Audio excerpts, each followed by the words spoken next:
வருகிறது. கோடி கோடி கோடி கோடி எண்ணிறந்த கோடியே. ஓம் நம சிவாய, ஓம் நம சிவாய, ஓம் நம சிவாய, ஓம் நம சிவாய, ஓம் நம சிவாய, ஓம் நம சிவாய.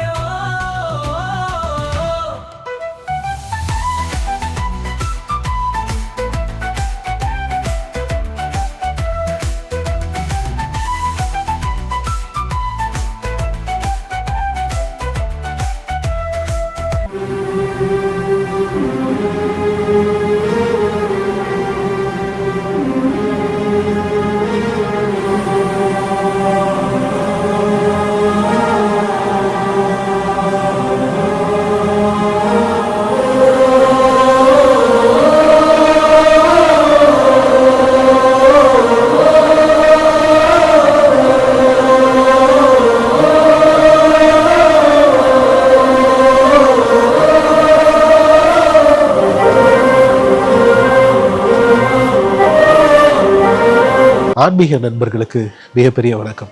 இன்றைக்கி நம்ம எங்கே இருக்கோம் அப்படின்னு பார்த்தீங்கன்னா, மயிலாடுதுறை மாவட்டத்தில் இருக்கக்கூடிய மயூரநாதர் கோயிலுக்கு வந்திருக்கோம். பார்வதி தேவிக்கே சிவபெருமான் சாப விமோசனம் அளித்த ஸ்தலம் அப்படின்னு சொல்கிறாங்க. பார்வதி தேவி மயில் ரூபத்தில் சிவபெருமானை பூஜை செஞ்சு தன் மேல் இருக்கக்கூடிய சாபத்தை தீர்த்துக்கிட்ட ஸ்தலம்னு சொல்கிறாங்க. இப்பேற்பட்ட கோயிலுக்கு வரலாற்று ஆவணங்களை தாங்கி நிற்கக்கூடிய இந்த கோபுரங்களுக்கு நான் வீடியோ எடுக்கிறேன் அப்படின்னு நினைக்கும் போது எனக்கே ரொம்ப சந்தோஷமாக இருக்குது. இன்னும் இந்த கோயிலை பற்றி இன்னும் நிறைய விஷயங்கள், இப்போ நான் எனக்கு தெரிஞ்ச ஒரு சில விஷயங்கள் நான் சொல்லிட்டேன். இன்னும் நிறைய விஷயங்களை இந்த கோயில் அர்ச்சகர்கிட்டமும் இந்த கோயிலில் இருக்கக்கூடிய மற்ற நிர்வாகிகளிடமும் நம்ம கேட்டு தெரிஞ்சுக்கலாம். வாங்க வீடியோக்குள்ளே போகலாம். மயிலாடுதுறை மயூரநாதர் ஆலயத்திலிருந்து நமது சேனலுக்கு அழைப்பு வந்திருந்தது. அந்த கோவிலை படம் பிடித்து அதன் சரித்திரத்தை மக்களுக்கு தெரியப்படுத்தும் சேவையை செய்ய வாய்ப்பு அளித்த திருவாடுதுறை ஆதீனத்திற்கும் மயூரநாதர் ஆலயத்திற்கும் மிகப்பெரிய நன்றி. சிவபெருமானை மதிக்காமல் தட்சன் நடத்திய யாகத்தில் இறைவன் கட்டளையையும் மீறி அழையாத விருந்தாளியாக கலந்து கொண்டு அவமானப்பட்ட பார்வதியை சிவன் சபித்து விடுகிறார். காவிரி கரையில் ஐப்பசி மாதம் 30 நாட்களும் தவம் செய்து தன்னை மீண்டும் அடையுமாறு பார்வதிக்கு சிவன் சாப விமோசனமும் தந்து விடுகிறார். மயில் ரூபம் பெற்று சிவபெருமானை மயிலாடுதுறை ஊரில் காவிரி நதியின் தென்புறத்தில் வெகு காலம் தவம் இருக்கிறாள். தவத்தை மெச்சிய சிவன் ஆண்மயில் உருவெடுத்து பெண்மயிலான பார்வதியுடன் ஆடி பார்வதிக்கு சாப விமோசனம் அருளினார். சிவனும் பார்வதியும் மயில் உருக்கொண்டு ஆடிய காரணத்தால் மயிலாடிய காவிரி துறை என்று இத்தலம் பெயர் பெற்றது. ஒரு முறை கண்வ முனிவர் கங்கையில் நீராடச் செல்லும் போது எதிரில் சண்டாள கன்னிகள் 3 வருகின்றனர். அவர்கள் கங்கை, யமுனை, சரஸ்வதி என்ற நதிகள் என்றும் தங்களிடம் நீராடிய மக்களின் பாவக்கரை படிந்து தங்கள் உருவம் இவ்வாறு ஆகிவிட்டதென்றும் கூறினர். அவர்களுடைய பாவம் நீங்கி அவர்கள் சுய உருவம் பெற தென் திசையில் உள்ள மாயூரத்தில் துலா மாதத்தில் காவிரியில் மூழ்கி நீராட முனிவர் ஆலோசனை கூற 3 அவ்வாறே செய்து பாவங்கள் நீங்கி சுய உருவம் பெற்றனர். கங்கை, யமுனை, சரஸ்வதி ஆகியோர் ஒவ்வொரு வருடமும் மயிலாடுதுறைக்கு காவிரியில் துலா கட்டத்தில் நீராடி தங்கள் மீது மக்கள் கரைத்த பாவங்களை போக்கிக் கொள்கிறார்கள் என்று புராணம் கூறுகிறது. துலா மாதத்தில் தேவர்கள், முனிவர்கள், சரஸ்வதி, லக்ஷ்மி, கிளரி, சப்தமாதர்கள் ஆகியோரும் மாயூரத்தில் உள்ள காவிரியில் நீராட வருகின்றனர் என்று தல புராணம் கூறுகிறது. இத்தகைய தல புராண சிறப்பு பெற்ற மயிலாடுதுறை சென்று ஐப்பசி மாதத்தில் துலா மாதம் காவிரியில் நீராடி இறைவன் மயூரநாதரையும் அம்பிகை அபயாம்பிகையையும் வழிபட நாம் செய்த பாவங்கள் யாவும் சூரியனை கண்ட பனி போல் விலகிவிடும் என்று கூறப்படுகிறது. ஆகையால் துலா மாதத்தில் ஐப்பசி மாதம் மயிலாடுதுறையில் காவிரியில் நீராடுவது மிகவும் சிறப்புடையதாக கருதப்படுகிறது. ஹரஹர நம பார்வதி பததே ஹரஹர மகாதேவா. தென்னாடுடைய சிவனே போற்றி, இந்நாட்டவர்க்கும் விரைவா போற்றி. எல்லாம் வல்ல உமையூர்வாகனின் திருவருள் துணை நிற்க ஸ்ரீ அபயாம்பிகை உடனுரை கௌரி மயூரநாத பெருமானுடைய ஆலயத்தில் மயூரம் என்று சொல்லக்கூடிய மயிலாடுதுறை க்ஷேத்திரம். இந்த க்ஷேத்திரம் 1200 வருடங்களுக்கு முற்பட்ட க்ஷேத்திரமாக விளங்குகின்றது. திலீப சக்கரவர்த்தியினுடைய காலத்திலே திருப்பணிகள் எல்லாம் சேவிக்கப்பட்டது. அதனைத் தொடர்ந்து ஒரு 200 வருடங்களுக்கு முன்பாக தேவக்கோட்டை செட்டியார் அவர்களுடைய திருப்பணியாகவும் மண்டபங்கள் எல்லாம் கட்டப்பட்டன. இந்த ஆலயம் காசிக்கு நிகரான க்ஷேத்திரம். திருவையாறு, திருவிடமருதூர், ஸ்ரீவாஞ்சியம், திருவெண்காடு, வேதாரண்யம், மயிலாடுதுறை என்று சொல்லக்கூடிய இந்த 6 க்ஷேத்திரங்களும் காசிக்கு நிகரான க்ஷேத்திரங்கள். இந்த 6 க்ஷேத்திரங்களை தரிசனம் செய்தாலே நாம் காசிக்கு சென்ற பலனை பரிபூர்ணமாக இறைவன் அனுகிரகம் செய்கின்றார். ஒருமுறை கண்வ மகரிஷியிடம் கங்காதி புண்ணிய தீர்த்தங்கள் எல்லாம் அனைத்து மக்களும் தங்களுடைய பாவங்களை போக்கிக் கொள்வதற்காக கடைசி காலத்தில் எங்களை ஸ்நானம் செய்து அவர்கள் பாவங்களை எல்லாம் போக்கிக் கொள்கின்றார்கள். எங்களுடைய பாவங்களை எங்கு சென்று போக்குவது என்று கேட்கும் பொழுது தட்சிண காசியாக இருக்கக்கூடிய மயூர க்ஷேத்திரத்திலே தரிசித்து இறைவனுடைய அனுகிரகத்தோடு பாவங்களை போக்கிக் கொள்ளுமாறு சொல்கின்றார். அதன் பொருட்டு ஐப்பசி மாதம் என்று சொல்லக்கூடிய துலா மாதத்திலே அனைத்து கங்காதி புண்ணிய தீர்த்தங்களும் இந்த காவிரியிலே சங்கமமாகின்றன. அந்த ஒரு மாத காலம் இங்கே திருவிழா கோலமாக இறைவன் அனுகிரகம் செய்கின்றார். ஒரு மாதம் ஐப்பசி 1ஆம் தேதியிலிருந்து ஐப்பசி 30ஆம் தேதி தீர்த்தவாரி வெகு விமர்சையாக கும்பமேளா போன்று அற்புதமாக நடைபெறுகின்றது. இந்த க்ஷேத்திரத்திலே காவிரியின் நடுப்பகுதியிலே ரிஷப தீர்த்தமாக இருந்து அனுகிரகம் செய்கின்றார். அதே போன்று இந்த க்ஷேத்திரம் மூர்த்தி, தீர்த்தம், க்ஷேத்திரம் 3மே விசேஷமானது. அந்த தீர்த்தம் அக்னி தீர்த்தமாக அனுகிரகம் செய்கின்றது ஆலயத்திலே. முதலிலே அந்த தீர்த்தத்திலே நடராஜ பெருமான் தீர்த்தம் கொடுத்ததற்கு அப்புறம் பஞ்சமூர்த்திகளாக தீர்த்தவாரி நடைபெறுகின்றது. இந்த ஆலயத்திலே ஐப்பசி 1ஆம் தேதி மாதப்பிறப்பு தீர்த்தவாரி, ஐப்பசி அமாவாசை தீர்த்தவாரி, அதனைத் தொடர்ந்து கடைசியாக ஐப்பசி 30ஆம் தேதி தீர்த்தவாரி. இது வருடாவருடம் சிறப்பாக நடைபெறுகிறது. அதே போன்று வசந்தோத்சவமாக வைகாசி மாத உற்சவம் நடைபெறுகின்றது. அந்த வசந்தோற்சவத்திலே வள்ளி தேவசேனாத்மி சுப்பிரமணியேஸ்வர பெருமானுக்கு திருக்கல்யாணமும், ஐப்பசி மாதத்திலே அபயாம்பிகையுடைய கௌரி மயூரநாத பெருமானுக்கு திருக்கல்யாணமும் சிறப்பாக கோலாகலமாக 5 கொடிகள் ஏற்றி அற்புதமான முறையில் நடைபெறுகின்றது. இந்த ஆலயம் அபயாம்பிகை கௌரி மயூரநாத பெருமான் ஆலயம் திருவாவடுதுறை ஆதீனத்திற்கும் வள்ளி தேவசேனாத்மி சுப்பிரமணியேஸ்வரர் குமரக்கட்டளை என்று சொல்லக்கூடிய ஆலயமானது தருமபுர ஆதீனத்திற்கும் சொந்தமாக இந்த 2 மடங்களும் அற்புதமான முறையிலே இந்த ஆலயத்தை பரிபாலனம் செய்து 6 கால பூஜைகள் எந்த ஒரு குறையும் என்று அற்புதமாக நிறைவேற்றிக் கொண்டிருக்கின்றது. இந்த க்ஷேத்திரத்தை தரிசனம் செய்தாலே நமது பாபங்கள் எல்லாம் அனைத்தும் விலகுகின்றன என்று ஐதீகம். அதே போன்று ஊரை சுற்றி 4 வள்ளல்கள் இருக்கார். துறைக்காட்டும் வள்ளல், வழிகாட்டும் வள்ளல், நெறிக்காட்டு வள்ளல், முறைக்காட்டு வள்ளல்னு.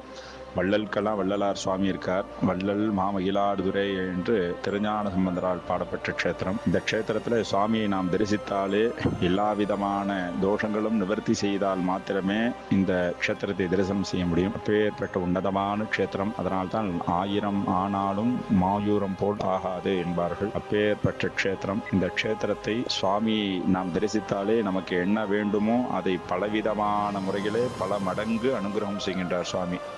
ஏன்னா வள்ளலுக்கெல்லாம் வள்ளல் இல்லையா? மா என்றால் பெரிது என்ற அர்த்தம். வள்ளல் மயிலாடுதுறை என்று திருஞானசம்பந்தர் பாடப்பட்ட க்ஷேத்திரம் இது. அம்பாள் பேர் அபயாம்பிகை. அபயம் எல்லா சுவாமிக்கும் அபயகரம் இருக்கும். அம்பாள் பேர் அபயாம்பிகைங்கிறதுனால கேட்டதை கேட்ட மாத்திரத்திலே அனுகிரகம் செய்யக்கூடியவள். அம்பாளுடைய பீடம் வராக பீடம். அம்பாளுக்கு பீடம் கிடையாது.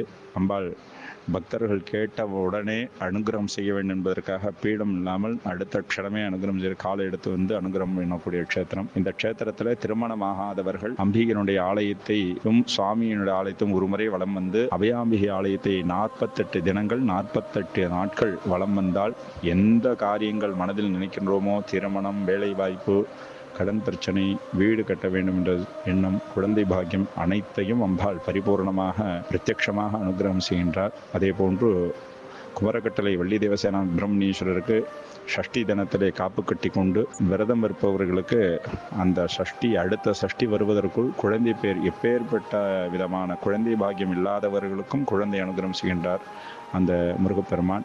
சுவாமியினுடைய இந்த க்ஷேத்திரத்திலே சுவாமியினுடைய வலதுபுறத்திலே பிராகாரத்தில் அகஸ்தியர் பூஜை செய்த பிடித்து வைத்தா பிள்ளையார் என்று நாம் இந்து மதத்திலே வழிபடுகின்றோமே, அந்த பிள்ளையார் உருவான க்ஷேத்திரம் இந்த க்ஷேத்திரம் தான். அதனால் எந்த ஒரு காரியங்கள் தொடங்குவதாக இருந்தாலும் விநாயகரை வழிபட்டு பூஜைகள் செய்து வழிபட்டாலே அனைத்து காரியங்களும் நடைபெறும். அந்த விநாயகர் பெருமானுடைய ஆதார பீடத்திலே தான் 18 சித்தர்கள் ஒரு சித்தரான குதும்பை சித்தர் சாயுஜ்ய பதவி அடைந்த காட்சி அனுகிரகம் செய்கின்றார் சுவாமி. இந்த சித்தர் விசாக நட்சத்திரத்திற்கும் மயூரநாத பெருமான் தனுர்ராசிக்கு அதிபதியாகவும் மூலா நட்சத்திரக்கு அதிபதியாகவும் இருக்கின்றார். இந்த க்ஷேத்திரத்தினுடைய மரம் மாமரம் பூரட்டாதி நட்சத்திரத்துக்கு அதிபதியாக விளங்குகின்றது. இந்த ஆலயத்தில் நாம் என்ன வேண்டும் என்று பிரார்த்தனை செய்கின்றோமோ அதை உடனே கொடுக்கக்கூடியவர். அதனால தான் வள்ளலாக இருக்கிறதுனால சுவாமியை வழிபடுறதுனால வியாபாரத்தில் உள்ள அனைத்து அன்பர்களும் இங்கே வழிபடுவதனால் வியாபாரம் உன்னதமாக அடுத்த முறை வருவதற்குள் வியாபாரம் பல மடங்கு பெருகி லாபகரமாக இருக்கும். அப்பேற்பட்ட இந்த க்ஷேத்திரம் நவகிரகம் ஆகம சாஸ்திரப்படி சிவபூஜை தத்துவத்தில் நவகிரகங்கள் இருக்கும். அதே போன்று சனீஸ்வர பகவான் வடக்கு பாகம் உத்தரபாகமாக அமர்ந்து சிவபூஜை செய்யும் கோலம் எங்கும் காண முடியாத அற்புதமான க்ஷேத்திரம். இவரை தரிசித்தாலும் ஸ்திரமான லாபம், தனங்கள், தானியங்கள், அதே போன்று தங்கம், பொன் பொருள் அவைத்தையும் ஸ்திரமாக கொடுக்கக்கூடியவர் இந்த சிவபூஜை சனீஸ்வர பகவான். இவரையும் வழிபட்டு அனைத்து அனுகிரகத்தையும் பெறுமாறு கேட்டுக்கொள்கின்றோம். இந்த 6 கால பூஜைகளும் தரிசிக்கலாம். காலை 6 மணி, அதே போன்று 8:30 மணி, அதே போன்று உச்சிகாலம் 12 மணி, மாலை 5 மணி, 2ஆம் கால பூஜை 7:15 மணி, அதே போன்று அர்ஜாமம் 8:30 மணிக்கு சிறப்பாக நடைபெறுகின்றது. அன்பர்கள் அனைவரும் தரிசிக்கலாம். வெள்ளிக்கிழமை சிறப்பாக 9 மணி அளவில் சட்டநாதர் பூஜை சிறப்பாக நடைபெறும். அன்பர்கள் அனைவரும் தரிசித்து வாழ்வில் என்ன வேண்டுமோ அனைத்தையும் வாரி வழங்கக்கூடிய வள்ளலை தரிசித்து இகவர சௌபாகியங்களை பெறுமாறு கேட்டுக்கொள்கின்றோம். யக்ஞங்கள் பண்ண முடியல, ஏதாவது தடைகள் இருக்குது அப்படின்னாக்கா ஹோமங்கள் பண்ணாக்கா உடனே அனுகிரகம் என்றார். வியாபார ஸ்தலமாக இருக்கக்கூடியவர்கள் அந்த வியாபாரம் தடையாக இருக்குது, சனி பகவானால் தடையாக இருக்குது அப்படின்னாக்க இங்கே நவகிரகத்து பக்கத்தில் சிவ வழிபாடோடு இந்த சனீஸ்வர பகவான் இருக்கார் வடக்கு நோக்கி. அது எங்கும் இல்லாதது. அதனால் அவரை வழிபட்டால் குபேர சுந்தத்தோடு அந்த வியாபாரம் தழைத்தோங்கும். திருமணமாகாதவர்களுக்கு இங்கே ஆலிங்க சந்திரசேகரன் சொல்லிட்டு இந்த தட்சிணாமூர்த்தி முன்னாடி இருக்கார். அதை சுவாமி வழிபட 11 திங்கட்கிழமைகள் வழிபட அவர்களுக்கு அந்த 11 வாரத்துக்குள்ளேயே திருமணம் கைகூடி வருகிறதாக ஐதீகம். இதே போல் பலவிதமான சங்கடங்கள், மன கஷ்டங்கள் எல்லாத்துக்கும் நிவர்த்தி ஸ்தலமாக இந்த மயூர க்ஷேத்திரம் விளங்குகின்றது. முக்கியமாக சொல்லப்போனால் எல்லா விதமான ஊழ்வினை பலங்களையும் போக்கி நமக்கு அனுகிரகத்துக்கிட்ட யாரெல்லாம் கஷ்டத்தோடு இருக்காலோ, இந்த காடகங்கள்லாம் நடக்கவே இல்லை, எனக்கு இதுக்கு மேலே வாழ்க்கை இல்லை அப்படிங்கிறவருக்கு சுவாமி அம்பாளை தரிசனம் முன்னாலே அடுத்த முறை வருவதற்குள் ஒரு திருப்பு முனையாக இருக்கும் என்பது ஐதீகம். இந்த கோயிலுடைய ஆக்னேய பாகம் சொல்லக்கூடிய தென்கிழக்கு பாகத்தில் இருக்கக்கூடிய தீர்த்தம் பிரம்ம தீர்த்தம், ரிஷப தீர்த்தம்னு சொல்லுவாங்க. இந்த தீர்த்தத்தில் தான் காலம்பர ஃபஸ்ட்டு நடராஜர் தீர்த்தம் கொடுத்து அதற்கப்புறம் ஐப்பசி 30ஆம் தேதி கடைசி தீர்த்தவாரியாக இங்கே காவேரி கரையில் தீர்த்தம் கொடுக்குறார். இந்த தீர்த்தத்துக்கு ரொம்ப விசேஷம். இங்கேயும் ரிஷபம் இந்த குளத்தில் இருக்கார், அங்கேயும் நந்தி ரூபமாக இருந்து காவேரி கரையில் இருந்து அருள்பாலிக்கின்றார். இந்த சிறப்பு வேறு எங்கேயும் கிடைக்காது. அதே போல் காசியில் இருப்பது போல் துண்டி விநாயகரும் பைரவரும் அந்த காவேரி கரையில் இருக்காங்க. அதனால தான் 1000 ஆனாலும் 1000 ஆகாது, காசிக்கு நிகரான க்ஷேத்திரம் அப்படின்னு சொல்கிறதுக்கு காரணம். இந்த தலவிருட்சம் மாமரம். இதில் தான் சுயரூபமாக சுவாமி இருந்து அனுகிரகம் பண்ணார். சுயம்பு மூர்த்தி. ஆமாம், ஆகம முறைப்படி பலவிதமான கோயில்கள் இருக்குது.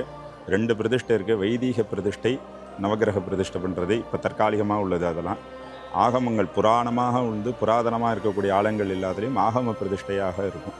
அது சுவாமி சூரியனை பார்க்க இந்த நவகிரகங்கள்லாம் இருக்கிறதாக இருக்கும். இது ஆகம பிரதிஷ்டை அப்படின்னு பேர் இருக்குது. இந்த சுவாமி ஒரு சில கோயில்களில் மட்டும்தான் இருக்கும். புராதனமாக கொடிமரத்தோடு இருக்குது. இந்த ஆலயத்தில் உற்சவ காலங்களில் 5 கொடிமரங்கள் வைத்து பூஜைகள் நடைபெறும். வேறு எங்கேயும் இருக்காது. பாக்கி எல்லாத்தையும் ஒரு கொடிமரம் தான் இருக்கும். இங்கே மாத்திரம்தான் அதே போல் இந்த கொடிமரம் இருந்து அருள் பாலிக்கிறார் சுவாமி. இது திலீப சக்கரவர்த்தின்னு சொல்லிட்டு ராமருடைய தாத்தா காலத்தில் கட்டுது. தாபர யுகத்தில் உருவான கோயில் இது. கலியுகத்துக்கு முன்னாடி உள்ள யுகத்தில் உருவானது. 1200 வருடங்களுக்கு முற்பட்டதாக சொல்லப்படுகிறது. அதுக்குபடி இந்த திருப்பணியெல்லாம் செட்டியார்கள், நகரத்தார் தேவகோட்டை செட்டியார்கள் அவர்கள் திருப்பணி பண்ணி இந்த கோயிலை நிர்மாணம் பண்ணிகிட்ருக்காங்க. அந்த நிர்வாகத்தில் இருக்கிறது இப்போ திருவாவடுதுறை ஆதீனம், தருமபுர ஆதீனங்கள் பரிபாலனை சிறப்பான பூஜைகள்லாம் நடைபெற்று கொண்டிருக்கின்றது. இந்த சுவாமி சுயரூபமாக இருந்து மாமரத்து கீழே இருக்கும்போது அந்த தக்ஷன் யாகத்தினால மயிலாக மாறின அம்பாள் பூஜை பண்ணி சுவாமியும் மனம் மகிழ்ந்து கௌரி தாண்டவம் காட்சி கொடுக்குறார். மயிலாக மாறி ஆடினதுனால தான் சுவாமி மயிலாக மாறுறார். எல்லா ஊர்லேயும் சுவாமி ஸ்ரீன்னு போட்டு அந்த சுவாமி பேர் இருக்கும். இங்கே கௌரி மயூரநாதர்னு அம்பாளையும் சேர்த்துருக்கும். அதனால் கணவன் மனைவிகள் தம்பதிகள் ஏதோ ஒரு ஒற்றுமை இல்லைன்னாலும் வழிபட்டால் சீக்கிரமாக இந்த ஒற்றுமை கிடைக்கும் அப்படிங்கிறது ஐதீகம். கோவில் காலம்பர உஷகால பூஜை 6 மணிலேருந்து 7 மணிக்குள்ளே, அடுத்தது 8:30லேருந்து 9:30க்குள்ளே காலசந்தி பூஜை, உச்சிகால பூஜை 11:30லேருந்து 12 மணிக்குள்ளே, சாயரிக்ஷை 4:30லேருந்து 5:30 மணிக்குள்ளே, அதே போல் 2ஆம் கால பூஜை 7:15லேருந்து 7:45க்குள்ளே 2ஆம் கால பூஜை, அர்ஜாமும் 8:15லேருந்து 9 மணிக்குள்ளே நடக்கும். இந்த கோவில் 6 கால பூஜை. சுவாமி 6 காலத்துலையும் எப்போ வேணாலும் நம்ம வழிபடலாம். விசேஷமாக ஸ்படிகலிங்க அபிஷேகங்கிறது காலசந்தி பூஜையில் 8:30 மணிக்கு நடக்கும். ஸ்னபனம் வச்சு டெய்லியும் நித்திய ஸ்னபனத்தோட சுவாமிக்கு நடக்கிறது. சுந்தர மயூரநாதர்னு பேர். அவருக்கு வழிபாடு பண்ணணும்னு நினைக்கிறவங்க அந்த 8:30 மணி பூஜையில் கலந்துக்கிட்டால் எல்லா விதமான அனுகிரகம் கிடைக்கும். என்னுடைய மொபைல் நம்பர் 9964995566 இந்த நம்பர். கணபதி சுப்பிரமணிய சிவாச்சாரியர் அபயாம்பேயி சமேத கௌரி மயூரநாதர் ஆலயம், மயிலாடுதுறை. கார்த்திகை மாதத்தின் முதல் நாள் முடவன் முழுக்கு என்று கொண்டாடப்படுகிறது. துலா நீராடலின் சிறப்பை பற்றி கேள்விப்பட்டு தன் பாவத்தினை போக்க முடவன் ஒருவன் மயிலாடுதுறைக்கு வந்தான். தன் இயலாமையால் தாமதமாக வந்து சேர்ந்தான். அதற்குள் ஐப்பசி மாதம் முடிந்து கார்த்திகை முதல் நாள் ஆகிவிட்டது. முடவனான தன்னால் மீண்டும் அடுத்த ஆண்டு வந்து மூழ்கிச் செல்வது இயலாது என இறைவனிடம் அவன் முறையிட்டதால் இறைவன் அவனுக்கு ஒரு நாள் நீட்டிப்பு தந்தார். முடவனும் காவிரியில் மூழ்கி எழுந்தான். அவனது பாவமும் நீங்கியது. முடவனுக்காக சிவன் வழக்கமான நேரத்தை முடக்கி வைத்ததால் இந்நாளை முடவன் முழுக்கு நாள் என்கின்றனர். துலா மாதத்தின் கடைமுக நாளான கடைசி நாளில் காவிரியில் நீராட நாதசர்மா அனவித்யாம்பிகை எனும் தம்பதியர் மாயூரம் நோக்கி வந்தார்கள். அவர்கள் வருவதற்குள் 30ஆம் நாள் நீராடல் முடிந்துவிட்டது. எனவே வருத்தத்துடன் இங்கு சிவனை வேண்டி தங்கினர். அன்றிரவில் நாதசர்மாவின் கனவில் தோன்றிய சிவன் மறுநாள் அதிகாலை சூரிய உதயத்துக்கு முன்பு நீராடினாலும் பாவம் நீங்கி புண்ணியம் கிடைக்கும் என்றார். அதன்படியே மறுநாள் அத்தம்பதியர் காவிரியில் மூழ்கி பாவம் நீங்க பெற்றனர். இதன் அடிப்படையில் கார்த்திகை முதல் நாளன்று அதிகாலையிலும் இங்கு நீராடும் வழக்கம் இருக்கிறது. கோயில் சிறப்புகள். காவிரி கரையில் உள்ள 6 சிவஸ்தலங்கள் காசிக்கு சமானமாக கருதப்படுகின்றன. அவற்றில் மயிலாடுதுறையும் ஒன்றாகும். மற்றவை திருவையாறு, திருவெண்காடு, திருவிடைமருதூர், திருவாஞ்சியம், திருசாய்க்காடு ஆகும். மயிலாடுதுறை, மாயவரம், மாயூரம் என்றெல்லாம் குறிப்பிடப்படும் இத்தலம் மிகவும் தொன்மையான சிவஸ்தலமாகும். 1000 ஆனாலும் மாயூரமாகாது என்ற பழமொழியே இதன் பெருமையை காட்டுகிறது. பிரம்மதேவனால் உருவாக்கப்பட்ட இந்த ஊரில் பிரம்மா இத்தலத்து இறைவனாம் மாயூரநாதரை பூஜித்தான் என்று புராண வரலாறு கூறுகிறது. அம்பாள் பார்வதி மயில் உருவில் சிவபெருமானை பூஜை செய்ததாக கருதப்படும் 2 சிவஸ்தலங்களில் மயிலாடுதுறை ஒன்றாகும். மற்றொன்று தொண்டை நாட்டு சிவஸ்தலமான திருமயிலை ஆகும். தன்னை நாடி வந்த மயிலை காத்தவள் என்பதால் அபயாம்பிகை என்று அம்பாள் அழைக்கப்படுகிறாள். இவள் வலது கையில் கிளியுடன் இருக்கிறாள். ஆடிப்பூர் அம்பாள் வீரசக்தி வடிவமாக தனிச்சன்னதியில் இருக்கிறாள். இவள் ஆடிப்பூரத்தன்றும் ஆடி வெள்ளிக்கிழமைகளிலும் காவிரி கரையில் எழுந்தருள்கிறாள். இத்தல இறைவன் சுயம்பு மூர்த்தியாக அருள் பாலிக்கிறார். இக்கோயில் சோழர்களால் கட்டப்பட்டது. இங்கு மூலவருக்கு மேல் உள்ள விமானம் திரிதளம் எனப்படும். இத்தல விநாயகர் அகத்திய விநாயகர் எனப்படுகிறார். இங்குள்ள கோபுரம் 9 நிலைகளை கொண்டது. இங்கு நடராஜர் கௌரி தாண்டவ கோலத்தில் அருள் புரிகிறார். இக்கோயிலில் ஆதி மாயூரநாதருக்கு பிரகாரத்தில் தனி சன்னதி இருக்கிறது. இங்கு சுவாமி லிங்கமாக இருக்க அருகில் அம்பாள் மயில் வடிவில் அவரை வழிபட்ட கோலத்தில் இருக்கிறாள்.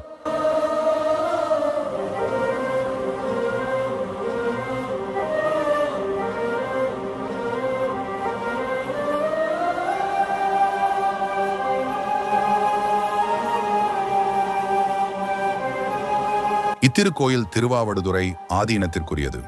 4 பக்கமும் சுற்று மதில்களும் கிழக்கே பெரிய கோபுரமும் மற்ற 3 பக்கமும் மொட்டை கோபுரங்களுடனும் இவ்வாலயம் உள்ளது. வீதி உட்பட 5 பிரகாரங்கள் உள்ளன. கிழக்கில் உள்ள ராஜகோபுரம் 9 நிலைகளுடனும் அழகான சிற்பங்களுடனும் கம்பீரமாக காட்சியளிக்கின்றது. உட்கோபுரம் 3 நிலைகளை உடையது. கருவறை கோஷ்டத்தில் உள்ள நடராஜரின் பாதத்திற்கு அருகில் ஜுரதேவர் இருப்பது வித்தியாசமான அமைப்பு. இவருக்கு அருகில் ஆலிங்கன மூர்த்தி இருக்கிறார். துர்க்கையம்மனின் காலுக்கு கீழே மகிஷனும் அருகில் இருபுறமும் 2 அசுரர்கள் இருக்கின்றனர். துர்க்கையின் இந்த வடிவத்தை காண்பது அரிது. இங்கு சிவ சண்டிகேஸ்வர் மற்றும் தேஜஸ் சண்டிகேஸ்வரர் இருவரும் ஒரே சன்னதியில் இருக்கின்றனர். பிரகாரத்தில் அஷ்டலட்சுமியும் அதற்கு மேலே சட்டைநாதரும் இருக்கின்றனர். சிவலிங்கத்தை பூஜிக்கும் மகாவிஷ்ணு தனியே இருக்கிறார். நாதசர்மா அனவித்யாம்பிகை தம்பதியருக்கு இறைவன் முக்தி கொடுத்ததின் பொருட்டு அவர்களுக்கு அம்பாள் சந்நிதியின் தெற்கே சந்நிதி உள்ளது. தம்பதியரை லிங்கத்தில் ஐக்கியமாக்கி முக்தி வழங்கிய இறைவன் அது மட்டுமன்றி அனைத்து தெய்வங்களையும் வழிபட்டு முடிந்த பின்பு உங்களையும் வழிபட்டால் மட்டுமே என்னை வழிபட்ட பலன் கிடைக்கும் என்ற வரத்தையும் அவர்களுக்கு ஈசன் அருளினார். மயூரநாதர் சந்நிதியின் வடபுறம் குமரக்கட்டளை சுப்பிரமணிய சுவாமியின் திருக்கோவில் உள்ளது. இந்த முருகப்பெருமானை அருணகிரிநாதர் தனது திருப்புகழில் பாடியுள்ளார். திருப்புகழில் இத்தலத்து முருகன் மீது ஒரு பாடல் உள்ளது. இத்தலத்தில் முருகப்பெருமான் ஒரு திருமுகத்துடனும் 4 திருக்கரங்களுடனும் தனது தேவியர் இருவருடன் நின்ற கோலத்தில் கிழக்கு நோக்கி எழுந்தருளியுள்ளார். குமரக்கட்டளை மண்டபத்தில் தென்புறம் பெரிய விநாயகரும் வடபுறத்தில் ஆறுமுகனும் எழுந்தருளியுள்ளனர். வெளிப்பிரகாரத்தில் வடக்கு மதிலை ஒட்டி கிழக்கு முகமாக உள்ள கோவிலில் ஆதி மாயூரநாதர் எழுந்தருளியுள்ளார். வடபுறம் உள்ள அம்மன் சந்நிதியில் அன்னை அபயாம்பிகை நின்ற திருக்கோலத்தில் 4 கைகளுடன் மேற்கரங்கள் 2இல் சங்கு சக்கரமும் இடது திருக்கரம் தொடைமேல் தொங்கவும் வலது திருக்கரத்தில் கிளியை ஏந்தி காட்சி தருகிறாள். மாயூரநாதர் சந்நிதிக்கு தென்புறத்தில் கருவறையை ஒட்டி குதம்பை சித்தர் ஜீவ சமாதி அமைந்துள்ளது. சமாதி மீது சந்தன விநாயகர் எழுந்தருள சிறிய ஆலயமாக அமைந்துள்ளது. இத்தலத்தின் தனிச்சிறப்பு ஐப்பசி மாதம் முழுவதும் நடைபெறும் துலா நீராடல் மற்றும் கார்த்திகை முதல் நாளின் முடவன் முழுக்கு ஆகும்.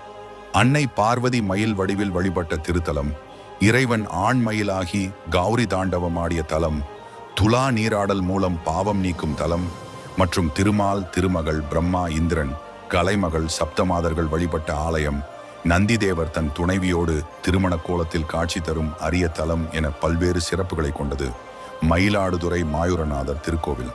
பிரகாரத்தில் சந்தன விநாயகர் சன்னதி இருக்கிறது. ஆரம்ப காலத்தில் இங்கிருந்த சந்தன மரத்தில் உருவான விநாயகர் இவர். அகத்தியரால் வழிபடப்பட்டவர் என்பதால் இவரை அகத்திய சந்தன விநாயகர் என்றும் அழைக்கிறார்கள். திருஞான சம்பந்தர், திருநாவுக்கரசர், அருணகிரியார் ஆகியோரால் பாடல் பெற்ற கோயில் இது. மயிலாடுதுறை நகரின் மையப்பகுதியில் மயூரநாதர் கோவில் அமைந்துள்ளது. தமிழக டெல்டாவின் முக்கிய நகரங்களான திருவாரூர், கும்பகோணம், சிதம்பரம், மன்னார்குடி, நாகப்பட்டினம் ஆகிய நகரங்களின் பிரதான சந்திப்பாக மயிலாடுதுறை விளங்குகிறது. இந்த ஊரிலிருந்து மேற்குறிப்பிட்ட நகரங்கள் அனைத்தும் தலா 1.5 மணி நேர பயண தொலைவில் அமைந்துள்ளன. அரசாங்க ஏடுகளில் சில பல ஆண்டுகளுக்கு முன்பு வரை மாயவரம் என்றே இருந்த இவ்வூர் திருமுறைகளில் மயிலாடுதுறை என காணப்படுவதை சுட்டிக்காட்டி மயிலாடுதுறை அபயாம்பிகை சமேத மயூரநாதரை வழிபட்டால் கருத்து வேறுபாடு நீங்கி தம்பதி ஒற்றுமை சிறக்கும் என்கிறார்கள். இந்த கோவில் நடந்த மற்றொரு அதிசயத்தை அறிந்து கொள்ளலாம். திருஞான சம்பந்தர் 2 பதிகங்களிலும் திருநாவுக்கரசர் 1 பதிகத்திலும் மயூரநாதரை போற்றி பாடியுள்ளனர். கோவிலின் முதற் சுற்று பிரகாரத்தில் தென்கிழக்கு திசையில் மயிலம்மன் சந்நிதி இருக்கிறது.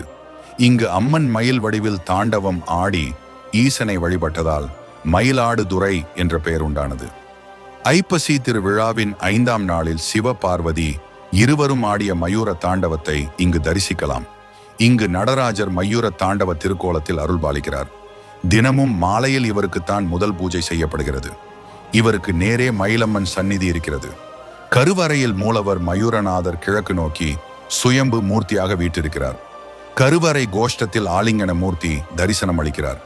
இவரை வழிபட்டால் கருத்து வேறுபாடு நீங்கி தம்பதி ஒற்றுமை சிறக்கும் என்கிறார்கள்.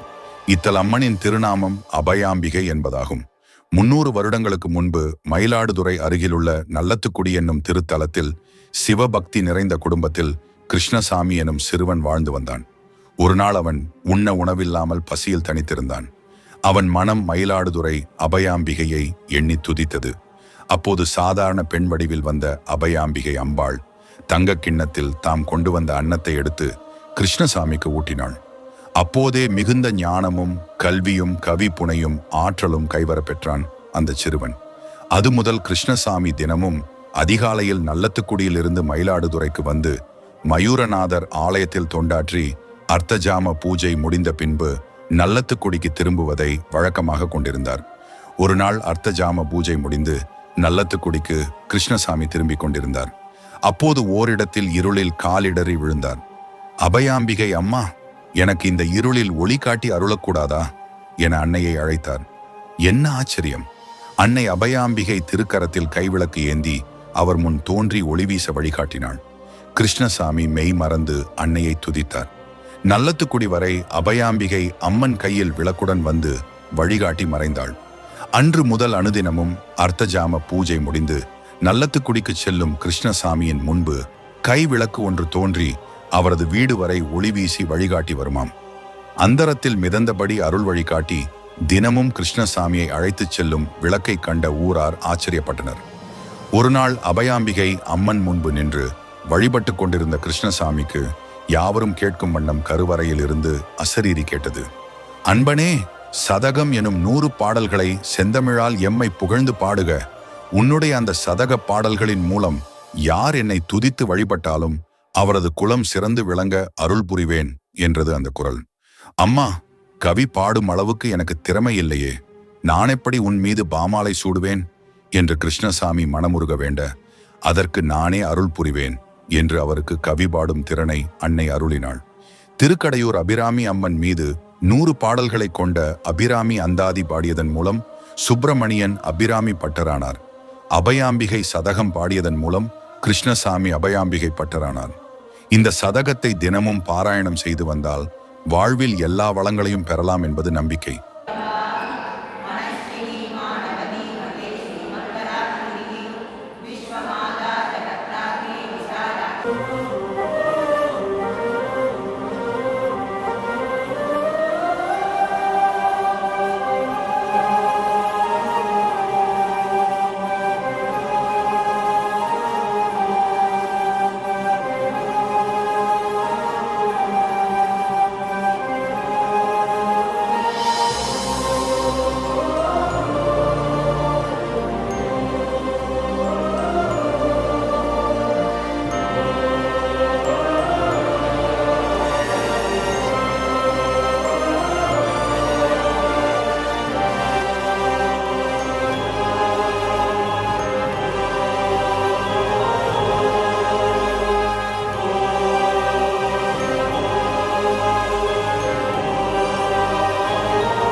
அதனால் இந்த ஊருக்கு புராணமே இருக்குது. அந்த புராணத்தில் இருக்கிற தகவல் தான். சித்தர் அனுதினமும் இங்கே வந்து பூஜை பண்ணிகிட்ருக்காரு, புதம்பை சித்தர் நம்பிக்கை. அவரோட எதையும் எடுத்து பார்த்துருக்காங்க. 40-50 வருஷத்துக்கு முன்னாடி கும்பாபிஷேகத்தப்ப அது தண்டம் கமண்டலம் எல்லாமே கீழே இருந்தது. அதனால் அதை ஒன்றும் பண்ணல, அப்படியே வச்சுட்டு நித்தவுமே அவர் வந்து மாயரநாதரை பூஜை பண்ணிகிட்ருக்காரு. அதேமாதிரி 300-200 வருஷத்துக்கு முன்னாடி கிருஷ்ணசாமி ஐயர்னு ஒருத்தர் வாழ்ந்தார். அவர் சின்ன வயசுலேருந்தே அம்பாலோடைய அனுகிரகத்தோடு இருந்து அபயாம்பா சதகம்னு 100 பாட்டு இன்றைக்கும் சுற்றி இருக்கும். அம்பாள் சுற்றி வச்சுருப்பாங்க. அந்த பாட்டை பாடினதோடு இல்லாமல் தினமுமே அம்பாள் அவருக்கு விளக்கு பிடிச்சிட்டு போனாங்க வீட்டுக்கு போகிற வரைக்கும். அவர் ஒரு சாயரட்சியில் தான் வந்து முக்தி அடைஞ்சார் அம்பாள் சன்னதியில் அப்படின்னு ஒரு நம்பிக்கை. அந்த மாதிரி நம்புனா நல்லது நடக்கும். முக்தி கொடுக்கக்கூடிய ஸ்தலத்தில் இதுவும் ஒன்று முன்னோர்கள் சொன்னதில்லை. ஏன்னா அதுக்கு தான் இங்கே வந்து அனவித்தியாம்பிகை நாதசர்மானு 2 லிங்கம் இருக்கும். அம்பாளுக்கு பக்கத்தில் இருக்கிற லிங்கத்துக்கு மட்டும்தான் புடவை சாத்துவாங்க, சிவப்பு கலர் புடவை. அதுதான் அந்த அம்மா அந்த லிங்கத்திலேயே ஐக்கியமானதாக ஐதீகம். இங்கே ஒரு லிங்கம் இருக்கும் கணக்கடை பிள்ளையாருக்கு ஆப்போசிட்டில். அதில் வந்து அவருடைய கணவர் ஐக்கியமானதாக ஐதீகம். அது அந்த ஐப்பசி உற்சவத்தை பார்க்க வரும்போது அவங்க 2 பேருக்காக ஐயாரப்பரே இந்த ஊருக்கு வந்தார் பரிவாரங்களோட. அதனால் இந்த கோயிலுக்கும் மேற்க ஐயாரப்பர் சன்னதியும் இருக்குது. அந்த முறையில் தான் இங்கே வந்து சப்தஸ்தான விழா ஐயாரப்பர் கோயிலில் நடக்கிற மாதிரி இந்த கோயில்லையும் நடக்கும். 7 ஊர் சாமி வருவாங்க. இங்கே எல்லாம் ஒன்று அடிப்படையாக வச்சு தான் நடந்துக்கிட்டு இருக்குங்க. சிறப்பு. திருச்சிட்டோம். அவ்வளோதான் கைஸ், இதோட இந்த வீடியோ வந்து முடியுது. திருவாடுதுறை ஆதீனத்துலேருந்து நமக்கு இந்த சான்ஸ் வந்து கொடுத்துருக்காங்க இந்த கோயிலை வந்து நீட்டாக பிக்சரைஸ் பண்ணுறதுக்கு. லைக் ரொம்ப சந்தோஷமாக இருக்குது. நிறைய சேனல்ஸ் இருக்கும்போது நம்மளை தேர்ந்தெடுத்து இந்த வாய்ப்பை கொடுத்த திருவாதிரை ஆதீனத்துக்கு நான் ரொம்ப ரொம்ப நன்றி தெரிவிச்சுக்கிறேன். அண்ட் இந்த கோயிலில் வந்து வேண்டுதல் வச்சா நிறைவேறும் அப்படின்னு சொல்லி எல்லோரும் சொல்கிறாங்க. அண்ட் நானும் ஒரு சில வேண்டுதல்கள் வச்சுருக்கேன். ஸோ அது கன்ஃபார்மாக நடக்கும் அப்படின்னு சொல்லிட்டு நம்புகிறேன். அண்ட் இந்த வீடியோ வந்து இன்னொரு சேனல்லையும் வரும், சக்தி டிடிஆர் நம்ம தம்பி, அவரோட சேனல்லையும் கன்ஃபார்மாக வரும். நீங்கள் அங்கேயும் போய் அவருக்கு சப்போர்ட் பண்ணுங்கள். இன்னும் நிறைய கோயில்கள் வந்து அவன் கவர் பண்ணிகிட்ருக்கான். என்னை விட ஜாஸ்தி கோயில்கள் வீடியோஸே போட்டிருக்கான்னு வச்சுக்கோங்களேன். ஸோ அந்தளவு வீடியோஸ் போட்டிருக்கான். கோயில் வீடியோஸ் நம்ம சேனலில் யார் யாரெல்லாம் பிடிச்சி பார்க்குறீங்களோ அதெல்லாம் அவங்க எல்லாருமே சக்தி டிடிஆர் சேனலில் சப்போர்ட் பண்ணுங்கள். நான் டிஸ்கிரிப்ஷனில் லிங்க் கொடுக்குறேன், அவன் சேனல்லையும் போய் பாருங்கள். அண்ட் இதே மாதிரி உங்கள் ஊரில் வந்து ஒரு கோயில் ஏதாச்சும் இருக்குது அப்படின்னா அந்த கோயிலில் நாங்கள் வந்து வீடியோ எடுக்கணும் அப்படின்னா நீங்கள் தயவு செஞ்சு கீழே இருக்க நம்பருக்கு வந்து காண்டாக்ட் பண்ணுங்கள். சரித்திரத்தை வந்து காப்பாற்றுறதுக்கு நாங்கள் ரெடி, எங்களுக்கு கால் பண்ண நீங்கள் ரெடியா? இது போல் கோயில்களை பாதுகாப்பதன் மூலம் நமது சரித்திரத்தை நாம் பாதுகாப்போம். என்றும் ஆன்மீக பணியில் ஸ்ரீகரன்.